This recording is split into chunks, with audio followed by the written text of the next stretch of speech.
My God.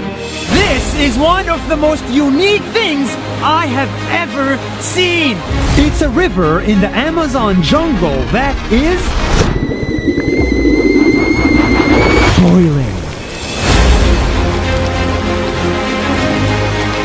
This unique river is so hot, you can fry an actual egg on top of it and make tea just from its water.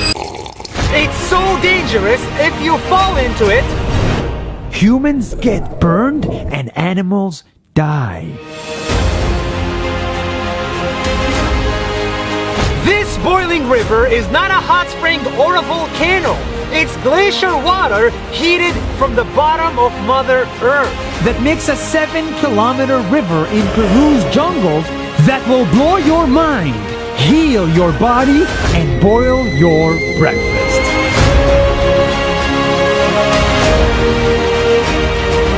And at the end of it, where it gets colder, the water feels like the world's best jacuzzi. That's 1 minute. See you tomorrow.